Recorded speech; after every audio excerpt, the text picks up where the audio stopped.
Best moral stories. ఒక పాత పెంకుటింట్లో సుశీలమ్మ అనే ముసలమ్మ తన కొడుకు రాముతో కలిసి నివసించేది.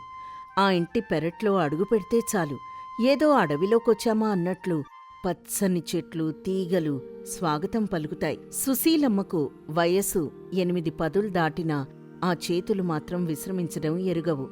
వయస్సు భారంతో ఒళ్ళు వంగినా మట్టిపై ఆమెకున్న మక్కువ మాత్రం తగ్గలేదు. తెల్లవారుజామునే కోడి కూయక ముందే లేచి పెరట్లోని మొక్కల యోగక్షేమాలు చూడటమే ఆమె దినచర్య. ఒకరోజు సుశీలమ్మ పొద్దున్నే లేచి చెట్లకి పాదులు తీస్తూ ఇలా అనుకుంది. అమ్మయ్యా, ఈసారి వానలు బాగా పడ్డాయి. నేలంతా పదునుగా ఉంది. ఈ గుమ్మడి తీగలు చూడు ఎంతలా పాకాయో. పెరడంతా పచ్చని తివాచీ పరిచినట్టుంది. ఈ కాయలు చూస్తుంటే నా కడుపు నిండిపోతోంది. అలా అనుకుంటూ ఉండగానే రాము నిద్రలేచి పెరట్లోకొస్తాడు. తల్లిని ఎండలో పనిచేయడం చూసి అతనికి కోపం, ఆవేదన కలిగింది. అమ్మా, మళ్ళీ మొదలు పెట్టావా? పొద్దున్నే లేచి ఆ మట్టిలో కెలకడం ఎందుకు? నీ చేతులు చూడు ఎంత రాటుదేలిపోయాయో. నేను పట్టణంలో పెద్ద అధికారిగా పనిచేస్తున్నాను. నెలకు వేలల్లో జీతం వస్తోంది. మనకే లోటు లేదు. ఈ కూరగాయలు అమ్ముకుంటే వచ్చే ఆ 10-20 రూపాయల అవసరం మనకుందా చెప్పు? నువ్వు హాయిగా మంచం మీద కూర్చొని విశ్రాంతి తీసుకోవచ్చు కదా. రేయ్ రాము, నువ్వు పట్నంలో లక్షలు సంపాదిస్తే నాకెందుకురా? అది నీ కష్టం. ఈ నేల తల్లి నమ్ముకుంటే వచ్చే ఆకలి తీరే తృప్తే వేరు. మనం పండించుకున్న ఈ కాయలు తింటే ఉండే ఆరోగ్యం నీ పట్టణం నిల్వ తిండిలో ఎక్కడిది? అయినా కష్టపడందే ఏదీ రాదురా. గాలాడితేనే ప్రాణం, చేతులాడితేనే అన్నం. నువ్వుద్యోగం చేస్తున్నావు సరే, మరి నేను హాయిగా కూర్చుంటే ఈ చేతులు మొద్దుబారిపోవా? రోగం రాదా? నీ మాటలు మార్చలేవని నాకు తెలుసమ్మా. అయినా సరే, పక్కింటి రంగమ్మగారు, ఆ ఎదురింటి గోపాలంగారు నిన్ను చూసి ఏమనుకుంటారు? రాము వాళ్ళమ్మని ఇంత ముసలి వయసులో కూడా పనిచేయిస్తున్నాడు అని నన్ను వేలెత్తి చూపరా. నా పరువేం కావాలి? ఇంతలో పొరుగున ఉండే రంగమ్మ, గోపాలం మాటలు విని లోపలికొస్తారు. వాళ్ళిద్దరికీ సుశీలమ్మంటే ఎంతో గౌరవం ఉంటుంది. ఎరా రాము, మీ అమ్మనంటున్నావా? చూడు, సుశీలమ్మగారు పండించిన వంకాయలు చూడు ఎంత నిగనిగలాడుతున్నాయో. బజార్లో వెతికినా దొరకవురా. మీ అమ్మ కష్టం చూసి మేమంతా నేర్చుకోవాలి కాని నిన్నెందుకంటాన్రా? సుశీలమ్మ లేకపోతే మా ఊరి పెరళ్లన్నీ ఎడార్లా ఉండేవి. నిజమే రాము, సుశీలమ్మ చేతివాటం బంగారమయ్యా. తను ఏ విత్తనం వేసినా అది కల్పవృక్షంలా మారిపోతుంది. మొక్కలతో ఆమె సంభాషిస్తుంది. అందుకే అవంతగా కాస్తాయి. మొన్న నేను నా పెరట్లో బెండ విత్తనాలు వేశాను. ఎండకు మాడిపోయాయి. కాని మీ అమ్మ వేసిన ఈ గుమ్మడి విత్తనాలు చూడు, పెరడంతా తీగలతో నిండిపోయి ఇల్లు కూడా కనిపించకుండా చేస్తున్నాయి. అదేం లేదు గోపాలంగారు, మొక్కల్ని కూడా మన బిడ్డల్లాగే చూసుకోవాలి. వాటికి నీళ్లు పోయడమంటే కేవలం తడపడం కాదు, ప్రేమను పంచడం. మనసు పెట్టి పెంచితే మట్టి కూడా ముత్యాలిస్తుంది. రంగమ్మ, ఈరోజు కొన్ని తాజా బెండకాయలు, దొండకాయలు కోసుంచాను, ఇంట్లోకి పట్టుకెళ్ళు. అలా అనుకుంటూ రోజులు గడుస్తున్నాయి. ఒకరోజు రాత్రి ఇద్దరు కరుడుగట్టిన దొంగలు ఒక ధనవంతుడి ఇంట్లో దొంగిలించిన భారీ బంగారు ఆభరణాల మూటతో భటుల నుండి తప్పించుకుంటూ పారిపోతున్నారు. దొంగలు ఊపిరి పీల్చుకోవడానికి సుశీలమ్మ తోట వైపు వచ్చారు. ఆ తోట దట్టంగా ఉండడం వారికి రక్షణగా అనిపించింది. రేయ్, ఆ భటుల కేకలు దగ్గరగా వినిపిస్తున్నాయి. ఈ నగలు పట్టుకొని ఇప్పుడు బాటు మీదకెళ్తే దొరికిపోతాం. మన అదృష్టం బావుండి ఈ తోట కనిపించింది. ఇప్పుడు ఈ మూటనెక్కడైనా దాచేసి ఇక్కడి నుండి జారుకుందాం. అవునరా, ఈ పెరడంతా పిచ్చి మొక్కలు, తీగలతో నిండుంది. లోపలేం జరుగుతుందో బయట వాళ్ళకి అస్సలు తెలియదు. ఈ రాత్రికి మూటనిక్కడే ఎక్కడైనా దాచిపెట్టి రేపు పరిస్థితి చల్లబడ్డాక వచ్చి తీసుకుందాం. కానీ ఎక్కడ దాచాలి? మట్టిలో పాతి పెడితే మళ్ళీ తవ్వడానికి సమయం పడుతుంది, చప్పుడొస్తుంది. రేయ్, అక్కడ చూడు, ఆ తీగలకి పెద్ద పెద్ద గుమ్మడికాయలున్నాయి. ఒక కాయని జాగ్రత్తగా కోసి లోపలున్న గింజలు, గుజ్జు తీసేసి ఈ మూట అందులో పెడదాం. మళ్ళీ ఆ కోసిన ముక్కని జిగురుతో అతికించేస్తే ఏ కాయో ఎవ్వరికీ తెలీదు. అచ్చం తీగకున్న కాయలాగే ఉంటుంది. అప్పుడు దొంగలు అన్నట్లుగాని ఒక అత్యంత భారీ గుమ్మడికాయనెంచుకొని అందులో బంగారం దాచి భయంతో హడావిడిగా అక్కడ్నించి పారిపోయారు. వారతికించిన విధం చాలా నేర్పుగా ఉన్నా చీకట్లో ఆ గుమ్మడికాయ ఏ వరుసలో ఉందో వాళ్ళు సరిగ్గా గుర్తుంచుకోలేకపోయారు. మరుసటి రోజు ఉదయం సుశీలమ్మ తన అలవాటు ప్రకారం తోటలోకి వెళ్ళింది. ఆ రోజు ఊరి వ్యాపారి సోమయ్య కూడా కూరగాయలు కొనడానికి సుశీలమ్మ తోటలోకి వచ్చాడు. ఏమ్మా సుశీలమ్మ గారు, ఈ రోజు ఏమేం కోశారు? సంతలో మీ కూరగాయలకి భలే గిరాకీ ఉంది. సుశీలమ్మ తోట కూరగాయలంటే ప్రజలు ఎగబడి కొంటున్నారు. మీ దగ్గర కల్తీ ఉండదు కదా? సంతోషం సోమయ్య గారు. ఇదిగో ఈ దోసకాయలు చిక్కుడుకాయలు తీసుకోండి. అదిగో అక్కడ గుమ్మడికాయలు కూడా ఉన్నాయి. కాని అదిగో చూడండి సోమయ్య గారు, ఆ ఆకుల మధ్య దాగున్న పెద్ద గుమ్మడికాయ వింతగా ఉంది. దానిమీద నీరు పడితే ఎలా మెరుస్తోందో చూడండి. ఏముందమ్మా అందులో? కాస్త పెద్దగా ఉందంతే. 100 కిలోలు తూగుతుందేమో. కాదు నాయనా, దాని రంగు వింతగా ఉంది. ఏదో తేడాగా అనిపిస్తోంది. అలా అనుకుంటూనే సుశీలమ్మ ఆ గుమ్మడికాయను తీగ నుండి కోసింది. దాన్నెత్తగానే అది ఊహించిన దానికంటే చాలా బరువుగా అనిపించింది. నేలమీద పెట్టగానే దొంగలతికించిన ముక్క ఊడిపోయి లోపలున్న బంగారు గొలుసులు, వడ్డాణాలు, గాజులు కుప్పగా బయటపడ్డాయి. ఆ వెలుగుకు అందరి కళ్ళు మిరుమిట్లు గొలిపాయి. సోమయ్య నోరు వెళ్ళబెట్టి, అమ్మో సుశీలమ్మ గారు, ఇదేంటి? గుమ్మడికాయలో గింజలుండాలి కాని బంగారమేంటి? ఇంత నిధి నేను నా జీవితంలో చూడలేదు. ఇదేదో మాయా గుమ్మడికాయలా ఉంది. నీ కష్టానికి దేవుడు ప్రత్యక్షమయ్యాడమ్మా. రామూ, రే రామూ, రామూ, త్వరగా రా. ఇక్కడేదో వింత జరుగుతోంది. నా కళ్ళు నేను నమ్మలేకపోతున్నాను. అది వినగానే రాము, తన స్నేహితుడు కిరణ్ పరిగెత్తుకుంటూ వస్తారు. అక్కడున్న బంగారాన్ని చూసి వారు నిశ్చేష్టులయ్యారు. ఏమైంది రాము? ఎందుకలా కేకలేస్తున్నారు? అమ్మో, ఏంటమ్మా ఇది? గుమ్మడికాయలో ఇంత బంగారమా? ఇదేదో అద్భుతంలా ఉందే. నిజంగానే మాయా గుమ్మడికాయే. రాము ఆశ్చర్యంతో ఆ నగల్ని తడుముతూ, అమ్మా, ఇవి ఖచ్చితంగా మొన్న దొంగిలించబడిన నగలే ఉండాలి. దొంగలు భయంతో ఇక్కడ దాచుంటారు. నువ్వెప్పుడూ తోటలో కష్టపడుతూ ఉంటావు కదా, అందుకే ఆ తోట నీకీ నిధిని అప్పగించింది. ఇది నీ నిజాయితీకి దక్కిన బహుమతి. సుశీలమ్మగారు, ఈ నగలమ్మితే మీ కోట్లొస్తాయి. మీరిక ఈ తోట పని మానేసి హాయిగా రాజభవనం లాంటి మేడ కట్టుకొని 10 మంది కార్మికుల్ని పెట్టుకొని మహారాణిలా బతకచ్చు. లేదు సోమయ్య గారు, నాకు మేడలు మిద్దెలు వద్దు. ఈ బంగారం నాకు దేవుడిచ్చిన ప్రసాదం. కానీ నాకీ విలాసాలొద్దు.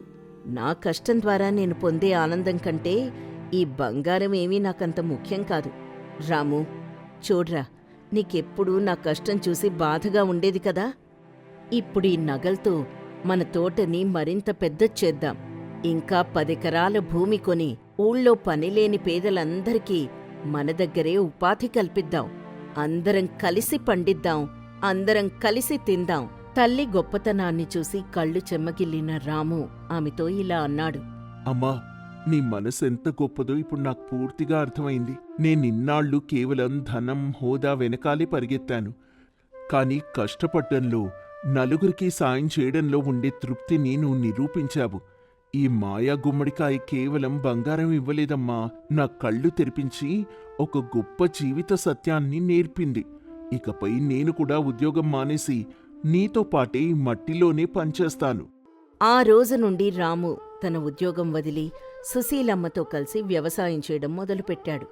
ఆ మాయా గుమ్మడికాయలో దొరికిన బంగారంతో ఊరి శివార్లలో పెద్ద భూమిని కొని దాన్ని ఆదర్శవంతమైన తోటగా మార్చారు. ఊరి జనమందరూ సుశీలమ్మ తోటం చూడ్డానికి వచ్చేవారు. సుశీలమ్మ మాత్రం తన పాత పెరట్లోనే ఆ గుమ్మడి తీగల మధ్యే తన ఆనందాన్ని వెతుక్కుంటూ చిరునవ్వుతో కాలం గడిపేది. ఈ కథ వల్ల మనకు తెలిసే నీతేంటంటే, నీతిగా నిజాయితీగా కష్టపడి మనసుంటే అదృష్టం కూడా వెతుక్కుంటూ వచ్చి తలుపు తడుతుంది. కష్టపడ్డం అనేది శాపం కాదు, అదొక వరం. ఆ గ్రామంలో రంగనాథం అనే వ్యక్తి ఉండేవాడు. ఆయన భార్య సావిత్రి.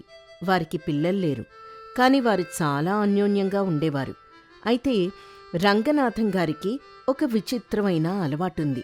సావిత్రి ఎంత కష్టపడి వంట చేసినా అందులో ఏదో ఒక వంక పెడుతూ తనకి వంట బాగా వచ్చునని, తానే గనక వంట చేస్తే అది అమృతంలా ఉంటుందని గొప్పలు చెప్పుకుంటూ ఉండేవాడు.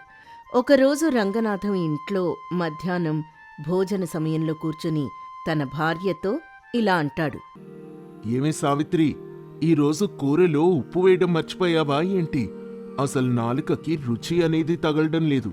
రోజూ ఇదే గోల్నా? ఏమండి, నేను సరిగ్గానే వేశాను. మీరే ఈ మధ్య ప్రతి దాంట్లో ఉప్పు తక్కువైంది, కారం ఎక్కువైంది అని వంకలు పెడుతున్నారు. కాస్త ఉప్పు తెచ్చి వేసుకోండి. వేసుకోవడమా? వంట చేసేటప్పుడే అది పదునుగా పడాలి. అప్పుడే ఆ కూరగాయ ముక్కలకు ఉప్పు పట్టి రుచి వస్తుంది. విస్తరి ముందు కూర్చున్నాక పైనుంచి వేసుకుంటే అది వంటెందుకు అవుతుంది? అది కలుపుకు తినడం అవుతుంది గాని. అయినా నేను వంటింట్లో అడుగు పెట్టాను కదా, అందుకే నీకు నా విలువ తెలియడం లేదు.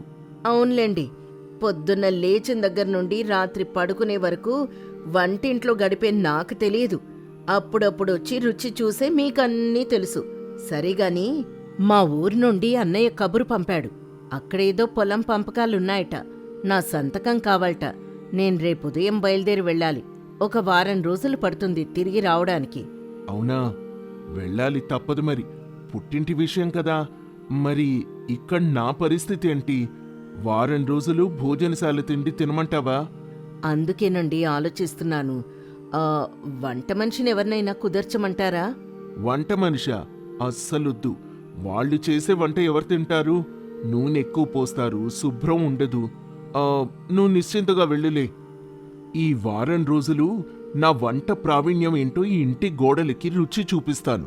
నా స్నేహితులు శాస్త్రి, ఆంజనేయులు కూడా ఉన్నారుగా, వాళ్ళు కూడా వంటల్లో దిట్టలే. మేమంతా కలిసి వండుకుంటాం. నువ్వు ధైర్యంగా వెళ్ళు. సరేనండి, మీ ఇష్టం. కానీ జాగ్రత్త, వంటిల్లు జాగ్రత్త. మరుసటి రోజు ఉదయం సావిత్రి ఊరికి ప్రయాణమవుతుంది.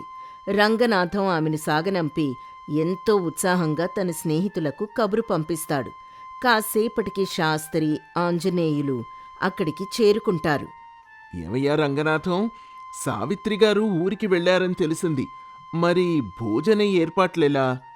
అదే నేను అడుగుదాం అనుకున్నా. ఈ వయసులో మనం భోజనశాల తిండి తింటే ఆరోగ్యం పాడవుతుంది. మీరేం భయపడకండిరా. సావిత్రి లేకపోతే ఏంటి? మనంలేమా? మనకు వంట రాదా? ఈ రోజు నుండి వారం రోజుల పాటు మనమే స్వయంగా వండుకుందాం. నలభీములే మన వంట రుచి చూసి అసూయపడాలి. అలా వండుదాం. ఏమంటారు? ఆహా, మంచి ఆలోచన. నాకు మా అమ్మమ్మ నేర్పించిన పచ్చడి చేయడం వచ్చు. నాక్కూడా పులిహోర చేయడంలో మంచి అనుభవం ఉంది. మా ఆవిడెప్పుడూ నా పులిహోర గురించి పొగుడుతూనే ఉంటుంది. అయితే ఆలస్యం ఎందుకు? ముందు మనం సంతకు వెళ్ళి తాజా కూరగాయలు తెచ్చుకుందాం పదండి. అలా ముగ్గురు మిత్రులు సంతకు బయలుదేరతారు. అక్కడ కూరగాయల కొట్టు దగ్గర వారి హడావిడి మొదలవుతుంది. అప్పుడు రంగనాథం కూరగాయల వ్యాపారితో, ఏమయ్యా, ఈ వంకాయలు లేతగా ఉన్నాయా? చూస్తుంటే ముదిరిపోయినట్టున్నాయి. లేదండి బాబుగారు, ఇప్పుడే తోట నుండి కోసుకొచ్చాం. పువ్వులా ఉన్నాయి. కావాలంటే చూడండి. రంగనాథం, వంకాయొద్దు. వంకాయ తింటే వాతం చేస్తుంది అంటారు. ఈ వయసులో మనకి నొప్పులెందుకు? బెండకాయ తీసుకుందాం. బెండకాయ జిగురెక్కువ. అది వేయించడానికి నూనె ఎక్కువ పడుతుంది. దాని బదులు సొరకాయ తీసుకుందాం. అది ఆరోగ్యానికి మంచిది, చలువ చేస్తుంది. మీకేం తెలియదు. వంకాయ అంటే రాజాకూర. గుత్తి వంకాయ కూర చేసుకుంటే అద్భుతంగా ఉంటుంది. వాతం లేదు, గీతం లేదు. ఇదిగో 1 కిలో వంకాయలు, అలాగే పచ్చిమిర్చి, కొత్తిమీర, కరివేపాకు కూడా ఇవ్వు. సరే, నీ ఇష్టం. కానీ రేపు మాత్రం నేను చెప్పిందే వండాలి. సరేలేవయ్యా, ముందు ఇంటికెళ్దాం. ఆకలేస్తోంది. అలా అనుకుంటూ ముగ్గురు ఇంటికి చేరుకుంటారు. వంటింట్లోకి ప్రవేశించగానే రంగనాథం ఇలా అంటాడు. ఇప్పుడు మనం చేయబోయేది గుత్తి వంకాయ కూర, సాంబారు, వేడివేడి అన్నం. పని విభజించుకుందాం. శాస్త్రి, నువ్వు బియ్యం కడిగి పొయ్యి మీద పెట్టు. ఆంజనేయులు, నువ్వు కూరగాయలు శుభ్రం చేసి తరుగు. నేను మసాలా దంచి కూర సిద్ధం చేస్తాను. బియ్యం కడగడం తేలికైన పనే కదా. నేను చేస్తాను, కానీ బియ్యం ఎంత పోయాలి? మన ముగ్గురికి సరిపడా, అంటే ఒక 3 పెద్ద గ్లాసుల బియ్యం పోసేయి, మిగిలితే రాత్రికి తినొచ్చు. రంగనాథం, ఈ వంకాయల్ని ఎలా కోయాలి? నిలువుగానా అడ్డంగానా? గుత్తి వంకాయ అని చెప్పాను కదా, 4 పాయలుగా కోసి తొడిమ అలాగే ఉంచాలి. అప్పుడే మసాలా లోపలికి కూరడానికి వీలవుతుంది. ఆంజనేయులు తనలో తాను, ఈయన చెప్పడం బాగానే ఉంది, కానీ కత్తి పదునుగా ఉంది, జాగ్రత్తగా కోయాలి. ఆ సమయంలో శాస్త్రి బియ్యం కడిగి పెద్ద పాత్రలో పోసి నీళ్లెంత పోయాలో తెలియక తికమక పడతాడు. శాస్త్రి రంగనాథంతో ఇలా అంటాడు. రంగనాథం, 3 గ్లాసుల బియ్యానికి ఎన్ని నీళ్లు పోయాలి? దానికి కొలతేముంది? బియ్యం మునిగేంత వరకు పోసి పైన ఇంకో జానెడు నీళ్లు ఉండేలా చూసుకో. అన్నం మెత్తగా ఉంటేనే అరుగుతుంది. సరే, నీ ఇష్టం. అలా చెప్పి శాస్త్రి నీళ్లు భారీగా పోసేస్తాడు. ఇటువైపు ఆంజనేయులు వంకాయలు కోస్తూ ఉంటాడు.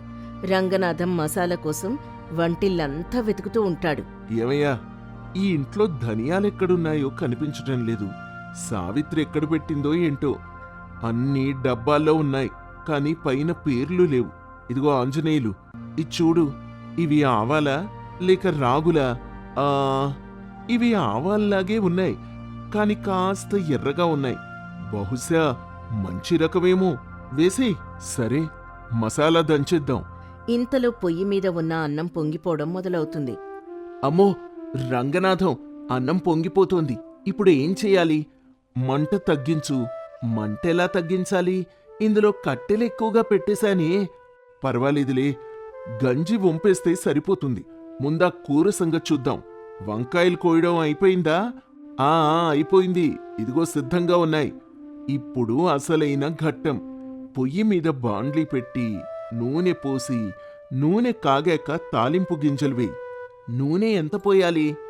గుత్తి వంకాయ కదా, నూనె తేలుతూ ఉండాలి. ఒక 1/4 కిలో పోసేయి. 1/4 కిలోనా? సరే. ఆంజనేయులు నూనె పోస్తాడు. నూనె కాగిన తర్వాత తాలింపు వేస్తారు. అది చిటపట్లాడుతూ వంటిల్లంతా పొగతో నిండిపోతుంది. శాస్త్రి దగ్గుతూ, ఏవయ్యా, కిటికీలు తెరవండి, పొగతో చచ్చిపోతున్నావు. తాలింపు ఘాటది, మంచి రుచికి సంకేతం. ఇప్పుడు వంకాయలు వేసేయి అంటూ వంకాయలు వేసి మసాలా వేసి వేయిస్తూ ఉంటారు. ఇంతలో ఉప్పు వేసే విషయంలో గందరగోళం మొదలవుతుంది. శాస్త్రి, నువ్వు ఖాళీగా ఉన్నావు కదా, ఆ కూరలో సరిపడా ఉప్పు వేసేయి.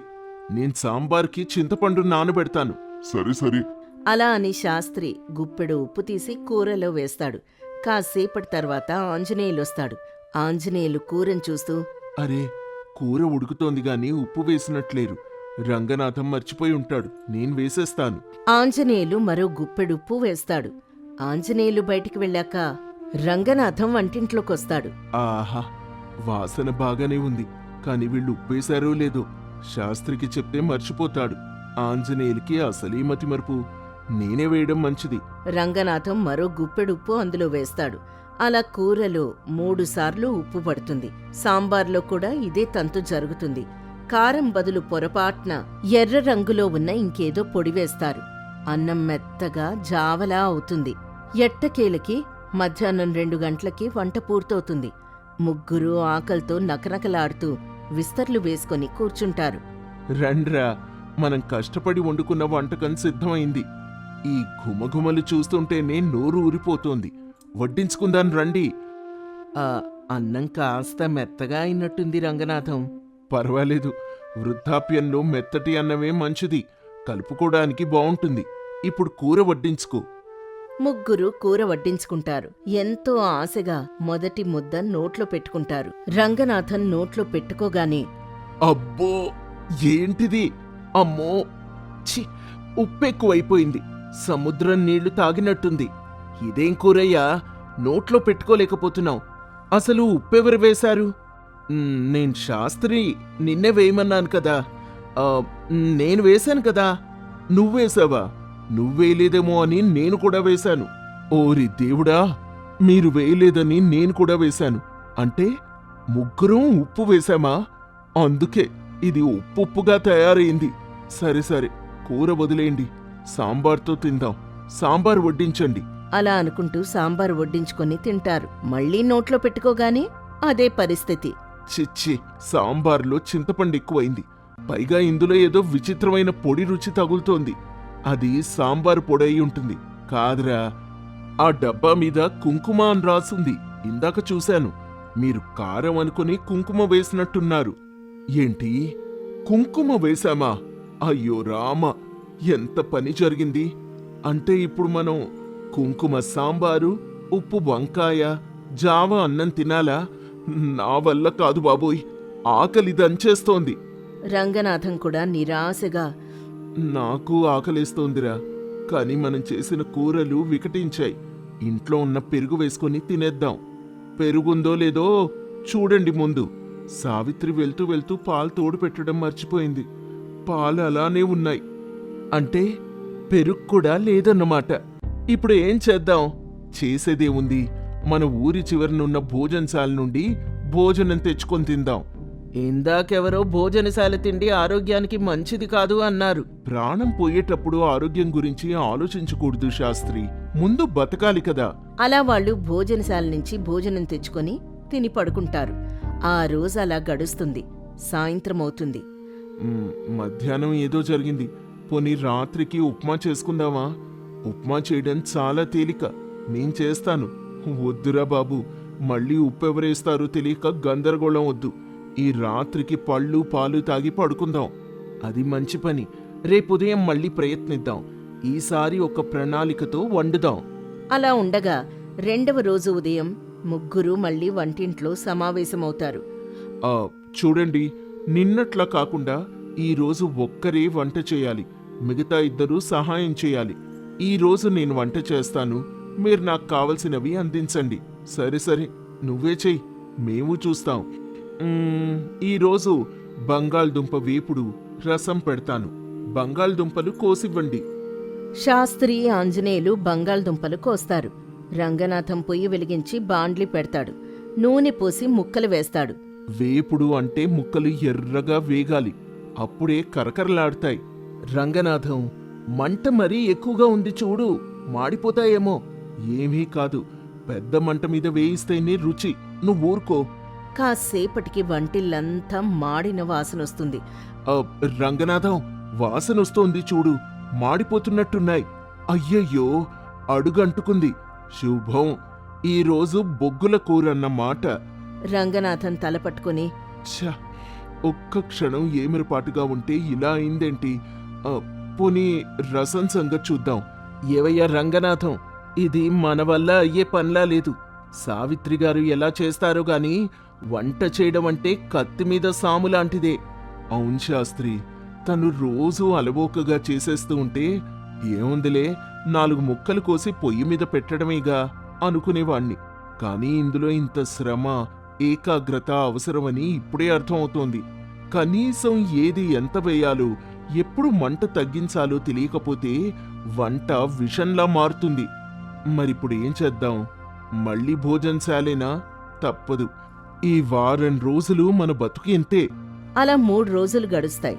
భోజనశాల తిండి తిని ముగ్గురికి కడుపులో మంట, అజీర్తి మొదలవుతాయి. అలా 4వ రోజు ఉదయం సమయంలో వాళ్ళిలా మాట్లాడుకుంటారు. రంగనాథన్ నీరసంగా, శాస్త్రి, ఆంజనేయులు, నా వల్ల కావడం లేదురా. కడుపులో తిప్పుతోంది, నోటికి ఏదీ రుచిగా లేదు. సావిత్రి చేతి పప్పుచారు, ఆవకాయ గుర్తుకొస్తున్నాయి. నాకు అంతేరా. ఇంటికి వెళ్ళిపోదామంటే ఇంట్లో వాళ్ళు గొప్పలు పోయి వండుకుంటామని వెళ్ళారుగా, ఏమైంది అని నవ్వుతారు. మన అహంకారమే మనకి శత్రువైంది. ఆడవాళ్లు చేసే పనిని చులకనగా చూశాం. ఇంట్లో అందరూ వంటగాళ్లే అనుకుంటే ఇలాగే ఉంటుంది పరిస్థితి. ఒకరు నాయకత్వం వహించాలి, మిగతా వారు అనుసరించాలి.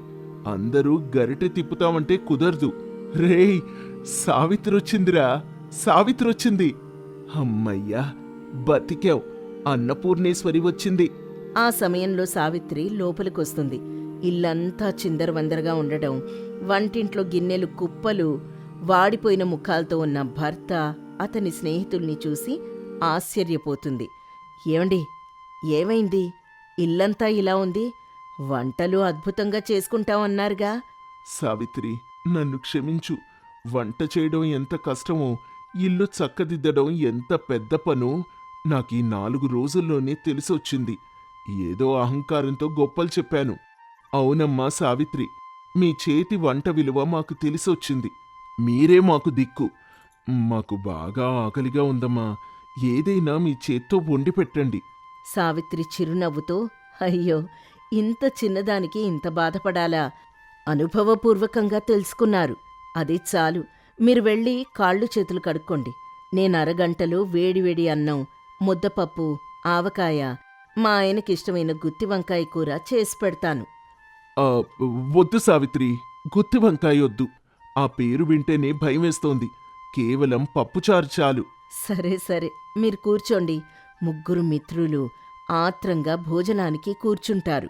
సావిత్రి వడ్డించిన అన్నం, పప్పు వారికి అమృతంలా అనిపిస్తుంది. సావిత్రి, నిజంగా నీ చేతిలో ఏదో మాయుంది.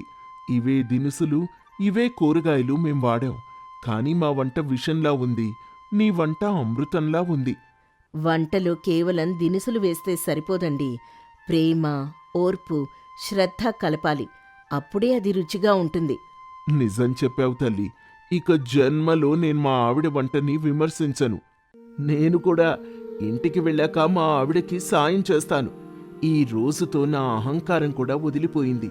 ఇంట్లో అందరూ వంటగాళ్లే అనుకుంటే కడుపు నిండదు, కడుపు మండుతుందని నాకు అర్థమైపోయింది. ఇంటి బాధ్యత, వంట బాధ్యత ఎంత గొప్పవో నేను తెలుసుకున్నాను. సంతోషం. ఇప్పటికైనా తెలిసొచ్చింది కదా. ఈ కథ వల్ల మనకు తెలిసే నీతి ఏంటంటే, ఏ పనైనా మనకి తేలిగ్గా అనిపించవచ్చు, కానీ ఆ పనిచేసే వారి శ్రమని, నైపుణ్యాన్ని మనం గౌరవించాలి. అహంకారంతో అన్నీ మనకే వచ్చు అనుకుంటే నవ్వుల పాలవుతాం. అందుకే అందరూ నాయకులే అయితే పని జరగదు, గందరగోళమే మిగులుతుంది.